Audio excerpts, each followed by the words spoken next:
I took a childhood dream and made it become reality. Not too many people can say that.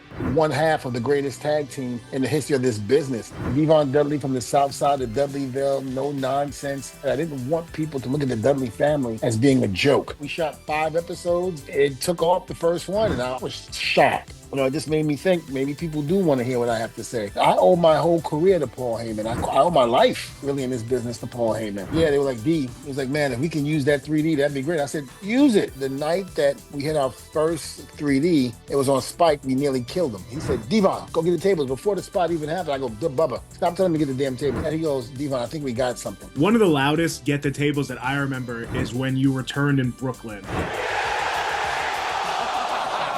Nobody expected us to come back.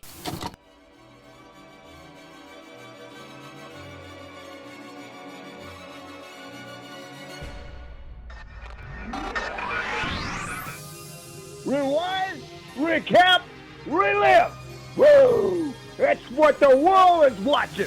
My guest today is an absolute legend in the wrestling world, one half of the most decorated tag team in wrestling history. That's 24 if anyone's counting. He's made his mark in ECW, TNA, WWE, where he's a Hall of Famer, and recently YouTube. Please welcome D-Von Dudley. How you doing?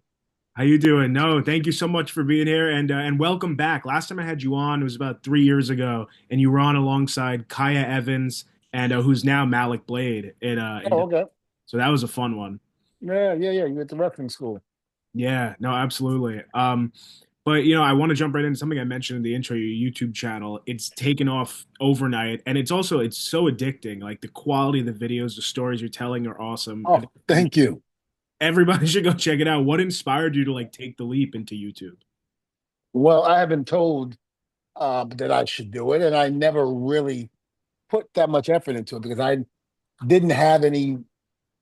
How do I say this? I didn't feel that I had anything to say that people would like. As funny as that might sound, and people tell me I'm foolish for thinking that way, I don't know. I felt like I've told them before, and I just didn't feel like it was warranted to have one. But when the people that came to me that does my YouTube channels, they came to me and told me what they wanted and how they wanted to do it. At first, I didn't believe it. Like I just said, nah, I'm not gonna do this. It ain't worth it because I've had so many people come up to me with business propositions and never pan out. And so I was just like, I don't need to do that. And then at the end of the day, because it was at an autograph signing, and at the end of the day, I was about to get up and leave, and somebody said, hey, you dropped somebody's card on the floor. And I looked at it and I was like, oh, it's the guy that wants to do the YouTube channel with me. Forget it. I was like, don't worry about it. So I put it back down on the table and I was about to walk off with the people that were taking me to my hotel. And something kept, when something keeps nagging you and it keeps telling you, don't do that. Take, whatever you left or whatever would happen, go get it. Yeah. And I kept saying, shut up. In my head, shut up. I'm not going back over there. My legs hurt. I'm tired. My back hurts. I've been sitting in lousy chairs for about 3 or 4 hours signing autographs, listening to these crazy stories that people are telling me. I was like, I don't want to, I just want to go to my hotel room and go to bed. They got to the car and something said, I'm telling you now, go back. And all of a sudden I said, this voice in my head just kept saying, go back. I just said, fuck. I said, forget it. Just go back. Go back and get the paper because you're not going to rest. You're going to be uneasy tonight and blah, blah, blah. And sure enough, thank God I did. To me, I'm a very biblical person. So when things like that happen, I honestly feel that somebody upstairs is telling me this. Yeah. And I just basically went and called the guy. I said, hey, you want to do this YouTube channel? He goes, D-Von, I would love to do it with you. I think you would do great. He started giving me ideas and stuff like that. And I was kind of like going in one ear and going out the other. I was like, yeah, whatever, whatever. And all of a sudden, something said, D-Von, stop being an ass. The guy trying to give you a business proposition, you're being a jerk about it. Yeah. I'm telling this to myself as the guy's talking. I'm just like, just listen to what he has to say. And if it doesn't pan out, then it doesn't pan out. But what do you have to lose? It's not like so I started listening to him. And next thing you know, we hung up. He got his other partner on the phone. We started talking again. And then all of a sudden he goes, I want to come down to the school on such and such a day. And we want to start filming.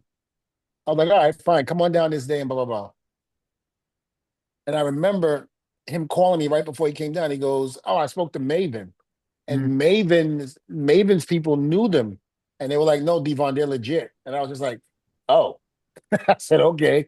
And next thing you know, they came down. We shot 5 episodes, and it took off the first one, and I was shocked, ultimately shocked about it. And it just made me think maybe people do want to hear what I have to say. Yeah. And it happened. I've been getting a lot of positive feedback on the comments below. Everybody's been very, very, very good to me. They've been very nice and, giving me huge compliments. I've got people that I mentored a little bit in NXT that hit me up and said, "We love your YouTube channel. Oh my God, these stories are great. What you're doing, and this and that." And I was just like, well, I guess I'm doing something right, because it went from, I got 50,000 subscribers it wasn't even 2 weeks yet. And it was like 50,000. And then just hit 60. And now I'm on my way to 70. So it's like, wow, it just keeps growing and growing. We have a new video coming out Thursday with The Undertaker. I'm doing his, he's doing mine. And that's coming out this Thursday. So everybody please watch, go to the D-Von Dudley YouTube channel and check it out. Everything. We're going to be hitting everything. We're going to be hitting stuff, like I said, with Undertaker's one, we're going to be hitting stuff, why the Reverend D-Von character didn't work. Yep. Why was there an exit from WWE as a producer? And we're going to touch on everything that I've always wanted to touch on, and everything that I wanted to speak about. So we're going to tell old road stories and things like that. And, we're going to have fun with it. Yeah. And you already are, which is so cool to see. But I got to say, that story is awesome. I wasn't expecting entire, you going back and forth in your mind and stuff. That's really cool. And you brought up Maven, who is on the first few of your videos with you. And similarly, I had him on a few months ago, right after he kind of blew up. And he said the same thing. He didn't know that the little things that he didn't think were interesting, really, like what he puts in Right. the bag or something, that people would find that so interesting. Yep. Yeah. It's just amazing how what you don't feel is interesting, other people do. Right. No, it's true. And they show, and again, they'll show you the love if you just let them. Yeah. Not try to be a jerk or, excuse my expression, a dick, but Yeah. I just want to have fun. I just want to have fun with it. And the writers and the producers are really, really giving me great stuff to work with. And, it's something that I feel very comfortable with and passionate. It's so cool. And you could tell you're authentic through it too. Your passion is shining through. So, like I said, everyone should go check that out, and definitely check out that Undertaker video coming up. That's going to be exciting for sure. Absolutely. Well, taking it back to the beginning for you, I want to get into a first impression that you had of someone that you went on to have your Hall of Fame career alongside in ECW after Paul Heyman gives you your character and forms the Dudleys. Right. What was your first impression of Bubba Ray Dudley? The Bubba that you're used to seeing now, or that everybody sees now, was not the Bubba that you see. The old Bubba was very nice. He was very, lovable, dancing and all of that. Nowadays people think Bubba's mean. He's this, he's that, and blah, blah, blah. But that wasn't always the Bubba. Bubba was very humbled. It was until he started in ECW and he started working with two people in the company. That basically, I can't say who it was. I said it on my YouTube channel, so I got to wait. But he started working with these individuals at the ECW dojo, and they just made his life a living hell, man. They pushed him, to the limit, to the point where Bubba got fed up and just wanted to fight, and that's where all of this came from, all the anger and things like that. It's all that frustration built up in Bubba and his first 2 or 3 years coming up in ECW, dealing with these two people. He always said, "They made my life miserable, D-Von. You have no idea. They were nice to you because you came from Johnny Rogers school and this and that and blah, blah, blah." And it's somewhat true. It is. Yeah. And I felt for Bubba because Bubba was just, man, they did a number on Bubba. But then, like I said, Bubba bounced back, became Bubba Ray Dudley of now that today. And he's doing great. I've had very, very good times with Bubba. We've done it all. And I told my family, I said, if I die tomorrow, I want you to understand, don't be sad. I understand, whatever, but, understand that I did things my way. And I took a childhood dream and made it become reality. And not too many people can say that, a company that I watched growing up and envied so much, wanted to be a part of. Not only did I become part of it, but became one half of the greatest tag team in the history of this business, the most decorated. Um, that's not a bad, you know, reputation to have, coming up in this business. So, remember me for that. Remember me that I did what I wanted to do. I got 7 beautiful kids and I love them all to death. And I'm still trying to catch up to Rikishi. I think he's got 2 more than me. But it's kind of hard at 52, it's kind Yeah. of hard to win another one. But if it happens, it happens. I ain't mad at it. But no, but having my 7 kids, putting half of them through college, and I got 3 little ones that I'm, raising now, and I'm just very happy and content with everything with them now. And again, like I said, if I die tomorrow, just know that I was a happy man. Yeah. I mean, that's wonderful to hear too, after seeing, like fans following your life, at least the one that you gave us on screen for so long. It's so cool to hear that, how much that means to you now. I've heard you say that originally you didn't have aspirations to become a tag team wrestler. And I'm wondering Right. when that changed along the way, because you and Bubba just clicked so well. The chemistry seems so natural. Well, it happened the minute me and Bubba got together. And I say that because, in ECW, I was 23, 24 years old. So I was very young. And, I'm in there with grown men, Mhm. men that have lived life, men that have been through wars or what have you, tough men. These aren't little boys, these are men. And I'm this little boy walking into a locker room with these men scared to death. And so, I didn't know how I was going to pan out or what have you. I knew that I had a vision for myself and I knew that I could hang, but I was scared. And so being with Bubba helped me to be able to get rid of that fear and to be able to, create something that no one saw coming. And I was very happy for that and very honored to do that. And I was very honored to do it with him. Yeah. And I don't know how many fans of the Dudleys know, but you and Bubba had a brutal one-on-one match in ECW that he still wears a scar from, I think. What do you He's remember a, of that match?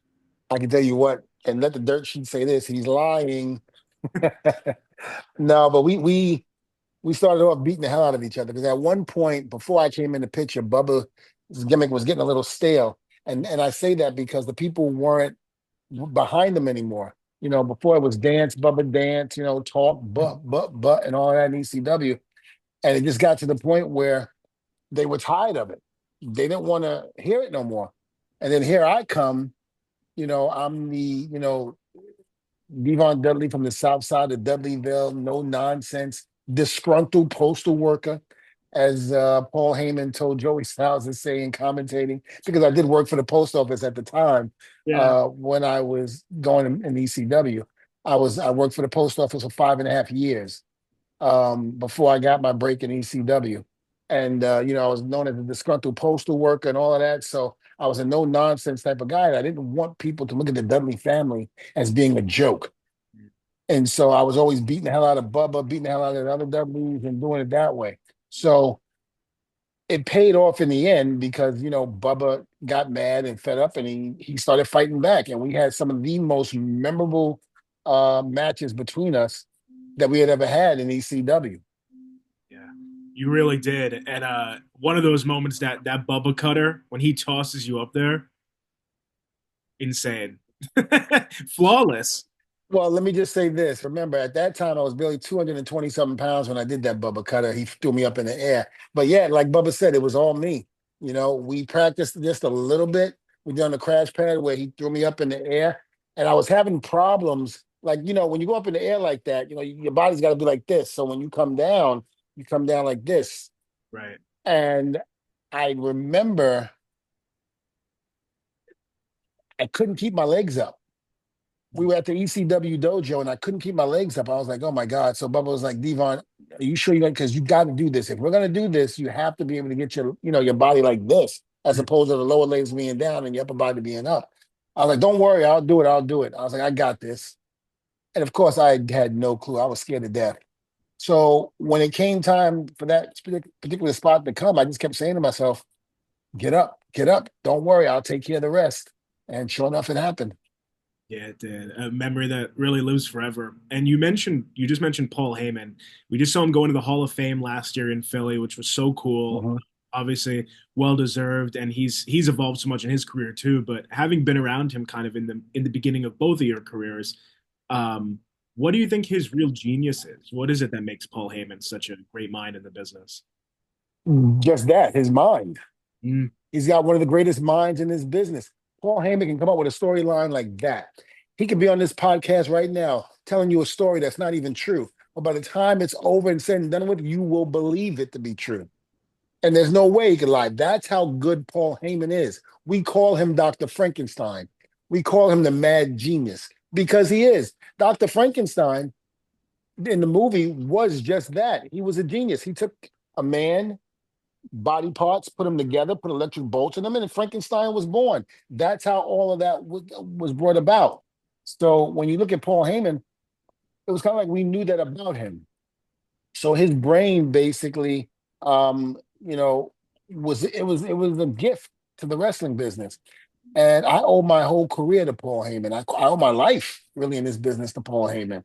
And I will always love him for it because if it wasn't for Paul, I wouldn't be here talking to you right now. yeah. And that's such a cool way to describe it too, like a gift to this business. I feel like it is like everything we're still seeing. It's awesome. And everything the fans haven't seen too is probably even. Hmm. Did you see him go through the announce table at Madison Square Garden from the Bloodline? Yes. Yes, I did see him go through it, and I had people ask me, "Are you going to come defend them?" I said, "Well, if they want me and Bubba to come in, we'll do it." Well, I mean, that's a great question too. Is speaking on the Bloodline, you've been in the ring with the Usos, and the Usos another great tag team. How did it come Mhm. about that they started doing the 1D? Well, they had come to me before. When we were feuding with each other, they had said we would love to do the 3D. Hmm. I mean, we would love, if you guys have it done, do you mind if we do it? I looked at them, I said, I don't give a damn. To me, it's paying homage to us. I'm not Taz. I don't get mad because somebody walked in with an orange towel over my head and did his finishing move. If anything, that shows that you respect what I did.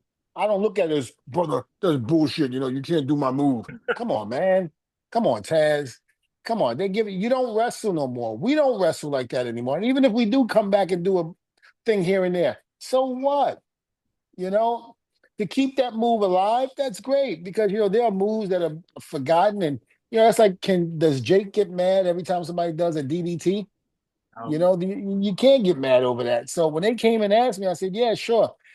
And then they never did it. So I remember Cesaro and Sheamus tried to do it at a live event, oh wow. and I was a producer for that show. And they had said, D-Von, we got something to show you. Watch this. And I had no idea what it was. And, it was that one split second where I put my head down and I look up and they're right in the middle of hitting 3D. I went, what the hell? It was god awful, but still. And I remember they came, they said, how do we do it this way? And I told them. And then they did it the next night of the live event and they hit it perfect. But after that, they never did it anymore. And so I had back surgery. And at that point, I thought my career was completely done. I never saw me coming back or doing anything. And I called the Usos to congratulate them on something that I saw the night before this pay-per-view, this particular pay-per-view. And I can't remember what it was. It was with the New Day. And I told them it was a great match, man. I'm putting them over in the whole nine. And they were like, yeah, they were like, D. It was like, man, if we can use that 3D, that'd be great. I said, use it. I said, I ain't doing it. I said, I'm laying up here in my bed in back surgery watching you guys perform. I said, do it by all means. They were like, you don't mind? I go, are you serious? If anybody doesn't mind, it's me. As many times as I worked with you guys, not only in the ring, but as your producers, I was like, I'd be honored for you guys to use that. And they said, thank you, D. I was like, no, thank you for even wanting to do it. And thank you for coming to me and asking me. You didn't have to. You could have just did it. You didn't have to ask me, and they did it, and the rest is history now. Yeah, that's really cool and it is paying it forward. I agree. Like it's so cool that move is now generational. You guys did it, and now the Usos doing it. Who knows what the future holds for that move? Exactly. As a tag team expert like you are, and the great career you've had, what do you think about the Usos? And also, you've been in the ring with them. As far as I was concerned, I thought they were the best tag team since us. I thought Jay and Jimmy really did a lot of great things in their matches leading up. I thought the way they flowed was good. They looked like a very tight, cohesive unit when they were in there. and they knew each other. I mean, hell, they're brothers. They're real brothers. They're twins. I mean, they both think for each other. So they, there's all that twin magic that they have. But I really, really enjoy watching them. I enjoy watching Jay now do his stuff, and he's taken everything by storm. Again, both of those guys are still very good friends of mine, and I couldn't be any more happier for them. How did you and Bubba come up with the 3D? Well, Bubba had, we watched Dallas do his diamond cutter, and Bubba was watching one day, and he goes, D-Von, what if we did something like what Dallas is doing? What if, if I did this, what if you came over and picked him up? And as you picked him up, you fell backwards with him right into the diamond cutter. And I was like, all right, yeah, it probably could work. And, we were Spike, anytime we had a thing that we needed a crash dummy, it was Spike, and he came over and we actually did it, and we did it a couple of times. And the first time, of course, we had to get the timing of it and really know how to do it. And we did it a couple of times, we nailed it. We were like, all right, this is going to be our finish. So the night that we hit our first 3D, it was on Spike. We nearly killed him. We nearly killed him. We did it perfect in practice, but then we nearly killed him in the ring when it really counted. But we learned and adjusted how to, get the kinks out of it. And that's why we're doing it to this day. It works. That's why. Yeah, and you've given some great ones over the years too. Is there one that sticks out in your mind, or a few? I mean, I think any time where if Bubba was on the outside of the ring and I was on the inside and there was a shoot reversal and the guy would come off, I'd slide in the ring and be right there to come on, slide in, pick him up and do it. Yeah. Or it'd be the other way around where I'd be in the ring with somebody, there'd be a shoot reverse and Bubba has to slide in and, come out of nowhere. That movie is out of nowhere. It's so good. And you mentioned Spike Dudley. I saw that first 3D on Spike. It looked brutal. Do you think Spike gets enough credit for just how extreme he was? No, I think the people within the company gives him that credit, but and I think some of the fans do, but a lot of the fans don't really realize how much Spike really contributed to this business and how he put his body and life on the line each and every night he was out there. I mean, Spike was truly amazing. Yeah, he really was. I mean, then there's so many memorable moments of his. Do you have a most memorable one? Is it that flaming table powerbomb, you think? The framing table was one, but there was another one where we were all looking for Spike because we were going on next. I think RVD and Sabu was in the ring with somebody, and our match was next, and we're looking for him because we had to change the spot. And I think it was with Dreamer and Sandman. We were working, and they said, "Have you seen Spike?" And I said, "No." So me and Bubba are looking all over the ECW arena for Spike. Can't find him nowhere. We go upstairs, and the Eagle's Nest is what they called it, where the stage was, and there's bathrooms up there. And we're up there looking, Spike, no answer. So there's about 4 stalls. We go upstairs, we're looking. I was like, Bubba, he ain't up here. He was like, he's got to be here somewhere. Spike, where are you? He don't answer. He looks underneath this one stall, no Spike. He looks underneath the second stall, no Spike. The third, no Spike. He gets to the fourth, he sees these little legs there dangling from the toilet. And he goes, Spike, are you in there? He opens the door and all you hear is big cloud of smoke everywhere. Bubba was like, you son of a bitch, that's how you've been taking all the ass kicking from us. You've been high the whole time. Oh, it was great. That's so it was great. Spike comes out of the sun like, yep. Back then you couldn't tell that story, but now you can tell that story anyway. Everybody smokes weed now. Yeah, exactly. No, now that one's out there. Oh, that's so good. Well, I mean, that's a great example. Back to your YouTube channel, the stories you have and like how you tell them, it really makes you feel like you were there. Right. You told the origin of the Wazzzuppp, which was such a good video. I think people should go check out. But one in particular that always sticks out in my mind from that move was the one you hit on Edge at WrestleMania. That's like one of the furthest jumps I think I've ever seen in the ring. I remember, I don't know if you go back and look at the video, I'm looking at Bubba as I'm going up to the top. I'm like, bring him forward. I'm doing this. Bring him forward, damn it. And Bubba, he's so caught up in the moment, he ain't even paying attention to what I'm saying. And I get up there, I'm like, oh, God, it's WrestleMania, Bubba, come on. Yeah. And I just went, Lord, please be with me. And I remember getting ready to go, and I catapulted. Thank God WWE has ropes and not cables. Mm, Ropes, you can actually help extend yourself and go. But cable, you can't. And I just remember, like a trampoline, I just went down and exploded up in the air, in and out. It was perfect, and bam, nailed it. yeah, you did, and you're right. I mean, somebody was with you because you glided, and somehow. And I know you're asked to death about the TLC, the Triple Tag WrestleMania 17, and then the other ones that came before it. It's just they're such epic matches. Probably one of the best. I would say the 17 one is my favorite because there's just so many moving pieces. Was there anything that didn't make it to that match? Because I remember you saying like sometimes the time was cut. Is there anything that was discussed that we didn't see? No, if anything, it was maybe moves, maybe different part of the story of the match that you didn't see, which was irrelevant. It's like every movie you make. When you make a movie, there's deleted scenes that you don't get to see unless you watch it on DVD or Blu-ray, and you get to see the deleted scenes. Well, the deleted scenes in the TLC matches really didn't matter. It was everything that we brought to the match. Like you said, WrestleMania 17 at the Houston Astrodome in front of 80,000 people was freaking phenomenal. The thing that stick out in my mind is look at what we did. We told a great story. We basically had tables, ladders, and chairs using it against each other. And on top of that, we added three more people to the match: Spike, Rhino, and Lita. We added all those things. So take all of that, put it together, and then we have to make a storyline out of it and make it all work. And we all have to be on the same page. All six, number one, Edge and Christian, the Hardys and the Dudleys have to be on the same page. We have to work together. Then you add those three other extra elements in there, plus the tables, ladders, and chairs. What do you have? Pure genius.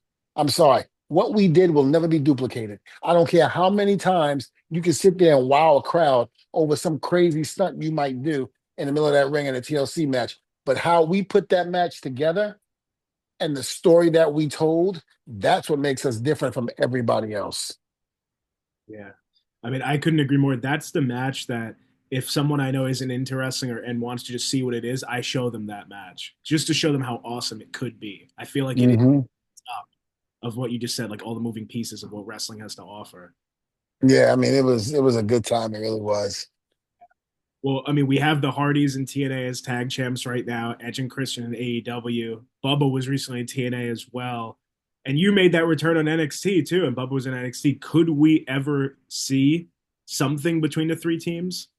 I mean, you could. I don't know about Edge and Christian because they're in AEW. Tony Khan is not, I don't think he's into wanting to share his talent with other companies. I know Triple H is doing it with, uh, TNA and things like that, but I don't know if Tony Khan would do that. So, you know, could you see the Hardys and the Dudleys go at it one more time? Absolutely. But to say Edge and Christian, I don't know. But I will tell you one thing.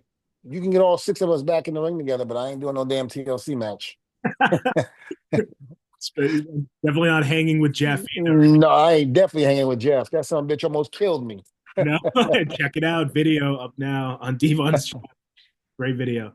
Well, we were talking about some of the pieces that made the Dudley so unique, and Get the Tables has to be there. And I mean, it's so iconic. And I've heard you and Bubba say you made putting people through tables cool. How and when did that Get the Tables actually catch on? I don't remember when. I do remember I forgot to get one night. I was supposed to get the tables and set it up, and I forgot. And Bubba was like, "D-Von, go get the table, set it up." And I was like, "All right, fine." So I went and set it up. And I know we talked about it in the back. He goes, "D-Von, you can't forget stuff like that." I was like, "I know. I have a lot on my mind." And so I remember the next day we basically did it again, and I forgot. And he was like, "God damn it, D-Von, get the damn table." I was like, "All right, fine." And then I think 2 weeks after that, we did another spot with the Hardys and Edge and Christian where I had to get the tables, and I went out and got it. But right before that, he goes, "D-Von, get the table." So I was like, "Okay, not a problem. I get it." He's a little apprehensive because I forgot the other two times. It's fine. And then he basically, the next night, he did it again. He said, "D-Von, go get the tables." Before the spot even happened, I go, "Bubba, stop telling me to get the damn tables. I know already. I didn't forget the spot. Shut up already." And then we get in the back and he goes, why'd you get so angry out there? I said, because I already knew to get the table. He goes, well, you didn't remember the other 2 times. I said, but I remember the last 3 times, didn't I? I was like, so stop telling me to get the tables. So he did it again the next time and not realizing it, just to reassure that I did get the tables. And then when we got in the back, I said, Bubba, didn't I ask you to stop telling me that? He goes, D-Von, I think we got something. And I said, what do you mean? He goes, we're going to do it tomorrow. And I want to, right before we do it, I want to go, D-Von, get the tables. I want to take my time with it. I was like, for what? And to me, in my mind, I'm thinking he's just trying to make it seem like he's the boss. He's going to tell me what to do, blah, blah, blah. And I was like, absolutely not. He was like, D-Von, come on. He was like, it's not anything behind it. It's nothing evil intent or nothing behind it. I was like, no, I don't need you to tell me to get the tables. I will get the tables, damn it. Leave me alone. And I just remember him saying, D-Von, please just think of it from the team aspect. I said, fine, but don't get into a habit of doing this. And we did it, and it caught on. Yeah, it did. And now, just like The Rock has, do you smell what The Rock is cooking? Or, the greatest entertainer, the greatest, how does he say it? The greatest something in sports entertainment. Oh, the most electrifying man. Electrified man in sports entertainment. And then Stone Cold Steve Austin with the what? Or, because Stone Cold said so. Or that's the bottom line. That will always be synonymous with pro wrestling. So now D-Von Get the Tables will also be synonymous with pro wrestling. Absolutely. And it's one of those cool things that I feel like a lot of cool things in this world happen by accident. And so it's crazy to hear that was just organic and by accident. And all because I forgot to get the tables. And you'll never forget again, I'm sure. Never forget again. One of the loudest get the tables that I remember is when you returned in Brooklyn. And yes, 2015. That was actually like deafening. And it shows on the YouTube video, on the clip if you watch it back. Would you agree with that? That's one of the loudest that you've heard? Absolutely. I think that was the loudest D-Von Get the Table chant. Nobody expected us to come back in 2015. They didn't expect it. And we basically was very happy, of course, with the welcome that we got coming back to WWE. It was great because I remember we hid in a bus down below in the Barclays Center. We hid in a bus, and then the New Day came in there, and I hadn't seen Woods since TNA because remember Woods used to be in TNA. And I remember Woods came to me and said, D-Von, I want to thank you. I said, thank me for what? He goes, it's because of you I'm here in the WWE. I go, what are you talking about? I go, Woods, you're nuts. He goes, no. Do you remember when I called you and I was having problems in terms of with the company with TNA and I didn't know what to do? I said, I remember that. He's like, yeah. He was like, I was debating on going back to school, finishing up my college degree. And I didn't know whether I should go to WWE or not because they were interested. And you told me on the phone, you said, what are they doing with you here? They're right now, they're in such disarray that they don't know what's going on. Right now, if the WWE is calling you, you need to take that phone call and take it and run. You can also still get your PhD and the degree that you're trying to get in college. I was like, that's smart. He was like, yeah, I want to do that first. I said, well, do that first and then go to WWE. He's like, you think I should? I said, absolutely. He goes, when you said that to me, to open up my eyes, D-Von. He was like, I never looked back. He's like, I've always wanted to thank you for that. I was like, my pleasure, man. I mean, I love those guys to death. I really do. That's an awesome backstory. Wow, I never knew that. Yeah. Woods tells the story every once in a while. Okay. Damn, that's so cool. And for him to be able to share that moment with you, then that return, that's like full circle. Absolutely. So it was great to have them come in there. I hadn't met Biggie or Kofi at that time. I just knew Woods. But, they came in, they were just as humble can be. And they were very respectful. I mean, I love the New Day. I love the New Day and I love the Usos. You just mentioned TNA, so yeah, Xavier Woods was in TNA, and we just saw the whole working relationship, like the landscape of wrestling is changing. It seems TNA and WWE working together. What are your thoughts on news like that, having made history in both companies? Well, it's never been done before. Vince never allowed it. And so now that Triple H's regime is taking over and doing things that wouldn't normally be done in WWE, I think it's amazing because not only has it never been done, but he's hitting a home run with it. So my hat goes off to Triple H. Very, very happy for all his success, since Vince's departure. And he's been in an upward spiral since. So Congratulations, Hunter. Definitely. I heard Matt Hardy say in an interview recently, like TNA let him and Jeff have so much freedom. They felt Hmm. free to try different things out, and they did love their time there. Now, of course, they're tag champs. Did you and Bubba feel that way when you were there? Yeah, we had a lot. I had a lot of creative control over everything that I did. So it was really cool. You know, they gave me the blueprint of it. I gave them what I thought, and they ran with it. That's great. No, and yeah, I mean, just another place that you and Bubba left your mark on. My Hmm. personal favorite match with you and Bubba is against the Hardys at Madison Square Garden, that tables match. Royal Rumble, I think 2000 that was. Do you have any memories thinking back to that? I just remember saying to myself, if we need to hit a home run, Edge and Christian and the Hardys had that ladder match at the Gund Arena in Cleveland, Ohio, a month prior to the Royal Rumble. And we were kind of envious and a little, jealous in a sense because we wanted to show that we belonged with that company and belonged to be in there with those guys. And Vince, I felt, was holding us back a little bit because he wasn't sure what to do with us because he didn't know us like that.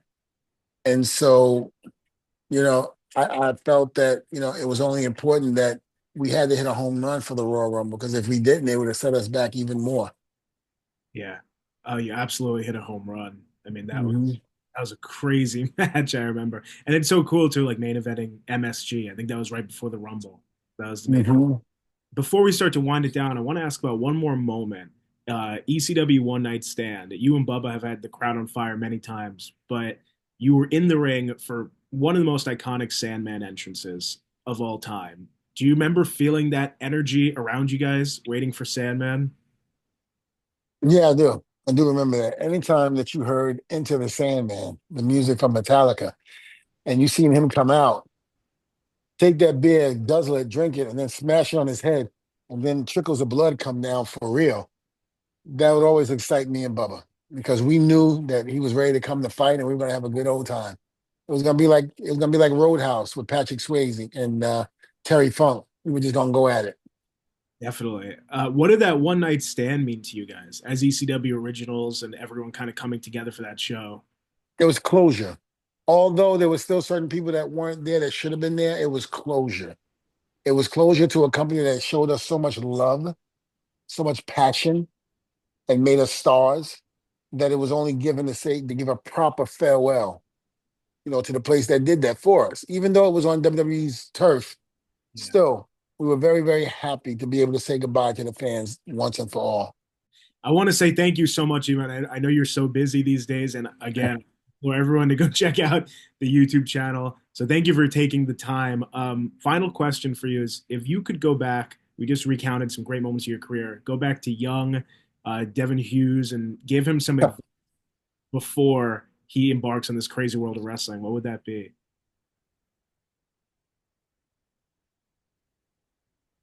I'm going to say, you're saying what I would give to an inspiring. Yeah, what would you give to your younger self to maybe prepare him for this, or someone else who's younger who's getting into this? What would that I advice? would say pay attention. Don't worry about partying and hanging out. Learn your craft. Learn how storylines work for the organization that you're with. Learn your opponents. Watch them, grow with them, and then and only then will you be able to succeed. Well said. That's great. Thank you so much. Thank you, my man.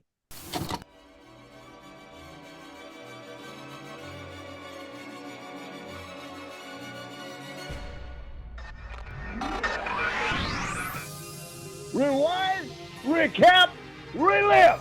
Woo! That's what the world is watching.